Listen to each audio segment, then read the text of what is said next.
volta e meia, a Wikipedia é atacada por gente que acredita que ela tem um viés político muito diferente do seu e que é um ataque, é um assinte à liberdade de expressão.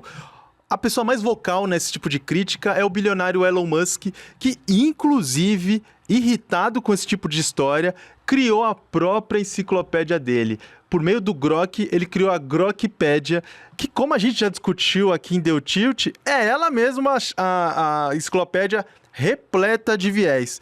Mas o curioso é que a Wikipedia é um pilar de uma das fases mais importantes da internet, que é a internet 2.0, aquela colaborativa que promovia e incentivava que as pessoas produzissem conteúdo para a internet que fosse construtivo para outras pessoas e colaborasse entre si. Mas isso está mudando pela tecnologia do momento que a gente não para de falar aqui, né, Diogo?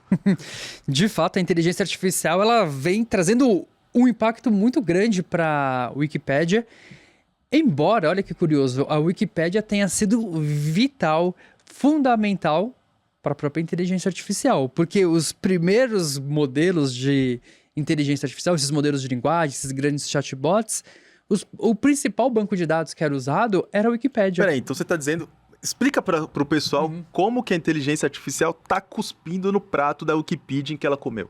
Então vamos lá, vamos começar a entender assim, os primeiros modelos, eles foram treinados e precisavam de um volume grande de dados. Então foram elegidos alguns corpos que a gente chama, né? Que esses conjuntos de textos, dados. Então tinha um corpus de livros, tinha um corpus de notícias de jornais e um corpus que era fundamental era a Wikipédia, tipo, todos os textos da Wikipédia. E ela foi, assim, essencial para o avanço da inteligência artificial, porque ela deu a base de conhecimento ali, fundamental para os modelos aprenderem. Só que agora, com o avanço da inteligência artificial, os próprios chatbots meio que engoliram a Wikipédia, né? Eu lembro que no começo, sei lá, quando eu estava na faculdade, não, quando eu estava na escola já ainda, a gente acessava a Wikipédia, sabe? Para achar conteúdo, né? Enciclopédia digital.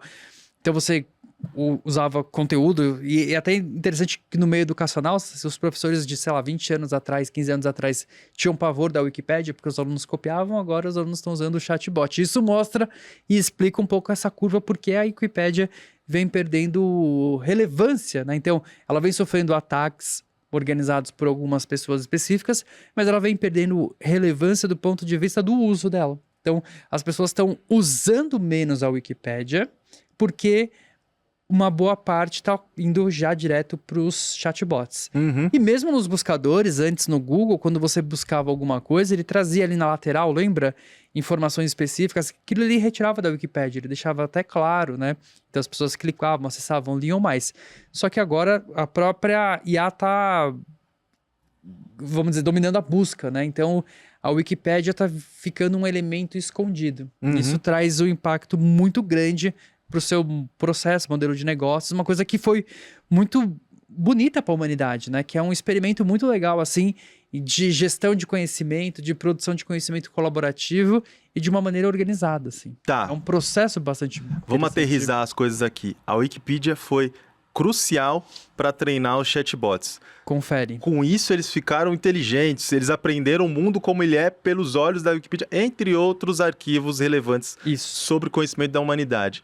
Mas agora também, os chatbots estão usando a Wikipedia para um processo que ficou conhecido como inferência. Isso, também. Que é o que a gente vê quando a gente pede para um chatbot realizar uma tarefa. Escreva uma receita, escreva um texto, crie uma imagem, descreva como era a Inglaterra medieval na região de Sussex. E eu estou falando isso porque tem muitos textos sobre castelos medievais na Inglaterra, na Wikipedia.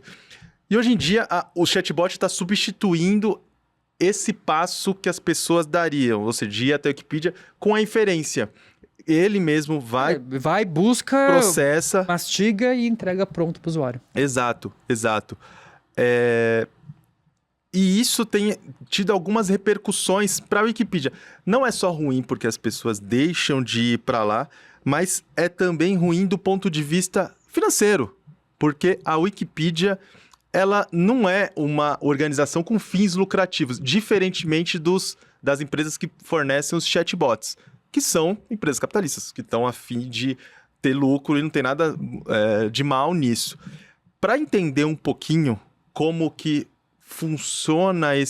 tem funcionado esse tipo de dinâmica meio nociva para a Wikipedia, a gente pediu para uma pessoa muito especial comentar. A gente perguntou para a Érica Azelini, que é presidente da Wikimedia Brasil, que é a fundação que hospeda e mantém a Wikipedia, se essa dinâmica nociva da IA com a Wikipedia pode colocar a existência da Wikipédia em risco. Vamos ver o que ela falou. Oi, Elton e Diogo. Olha, me parece bastante fatalista falar em termos de extinção da Wikipédia, quando na verdade nós somos a espinha dorsal da internet, da forma como o conhecimento humano foi sistematizado nela ao longo dos últimos 25 anos. E muito honestamente eu não vejo nenhum substituto potencial rondando. Esse cenário que vocês pintaram certamente não é favorável para nós, porque, enfim, uma redução no número de leitores também implica numa redução no número de pessoas que contribuem com os conteúdos e que fazem doações, o que é fundamental para a nossa sustentabilidade. Isso sem falar todas as questões de infraestrutura técnica e de como a gente pode se sobrecarregar com todos esses novos usos, e é necessário fazer adaptações, né?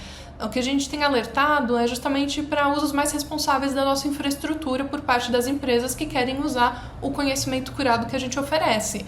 Isso pode se dar a partir de doações maiores ou até mesmo do uso da Wikimedia Enterprise, que é uma assinatura que dá acesso a uma API bastante robusta também, específica para esses usos, ou coisas mais simples, como, por exemplo, fazer redirecionamento para as nossas plataformas, né? Ou seja, ter indicação de fonte para a gente é algo bastante valioso, significativo e que está dentro das nossas práticas também.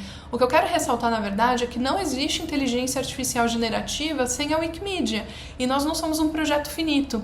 A gente tem uma missão bastante ambiciosa e muito bonita, que é de disponibilizar a soma do conhecimento humano de forma livre e gratuita. E a gente sabe que a gente nunca vai conseguir concluir a nossa missão, justamente porque o conhecimento é infinito e imutável. A Wikipedia deve ser o exemplo mais bonito da Web 2.0, que é aquela que incentivava a colaboração, produção de conteúdo com pessoas, por pessoas que não se conheciam, e isso formava comunidades. Só que a lógica hoje em dia na internet é a de formação de plataformas cada vez mais fechadas. E um dos exemplos disso é a IA generativa, que recorre a conteúdos de fora, processa internamente e devolve para um usuário que está ali na frente dela.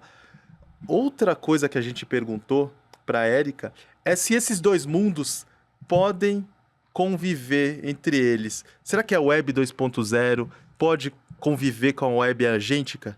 Ou esse mundo acabou? Vamos ver o que ela falou.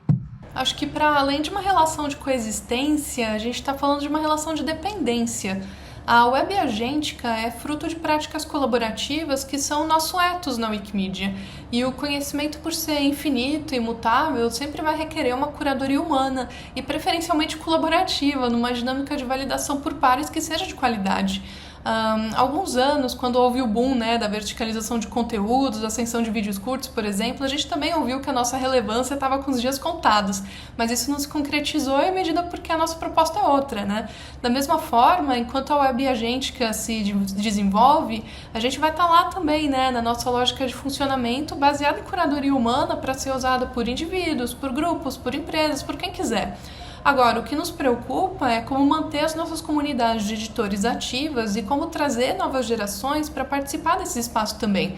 E eu acredito fortemente que a gente vai passar por um período, sim, de dificuldade por conta dessas dinâmicas de acesso a outras plataformas generativas, mas que isso vai intensificar também o desejo por participar de algo, de conectar com a comunidade de forma geral. Esse isolamento, essa enxurrada de conteúdos feitos por IA vão levar as pessoas a buscar algo humano e acolhedor. E a gente vai estar lá para receber elas, porque absolutamente todo mundo pode contribuir com os projetos da Wikimedia.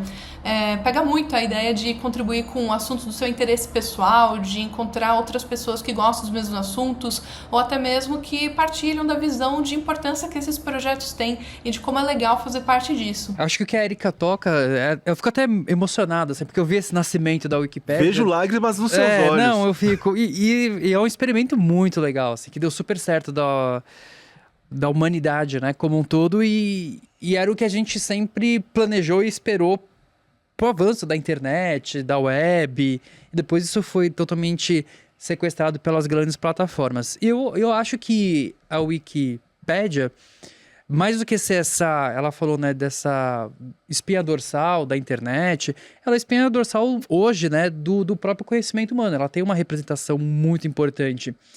E eu acho que ela vai se tornar uma coisa muito relevante ainda, principalmente para a gente continuar, que é algo que eu venho sempre falando aqui, né, para a gente continuar tendo um tracking da realidade.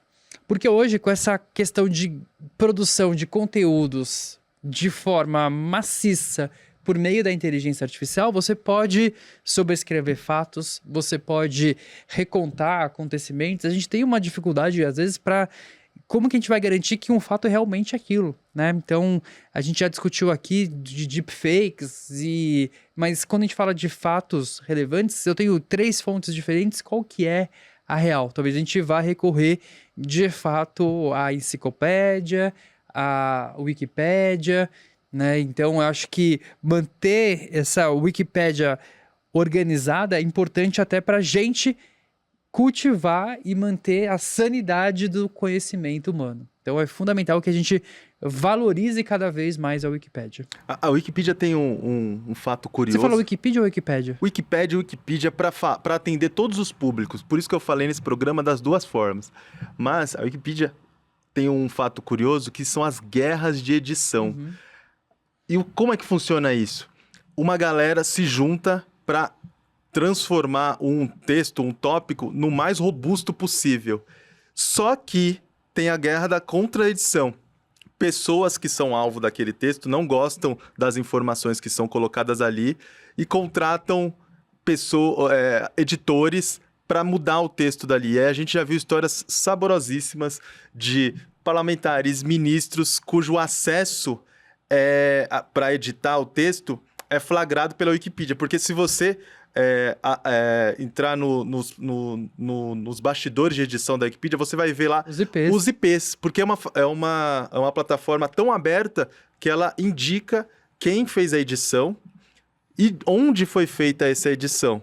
Tudo em nome da transparência. Mas eu gostei também que a Érica, de alguma forma, ela parafraseou o Belchior, porque ela falou que ano passado eu morri, mas esse ano eu não morro. Tanta gente já decretou o fim da Wikipedia, ela tá aí, vivona. Boa, esperamos que continue por muito tempo, que vai ser fundamental para nós, comunidade, e também para o avanço da IA. Mas sem dúvida a gente vai voltar a essa discussão sobre a relação da IA com a Wikipedia no futuro, porque tem novidades a cada dia, inclusive estão habitando as páginas da Wikipedia, é só checar lá.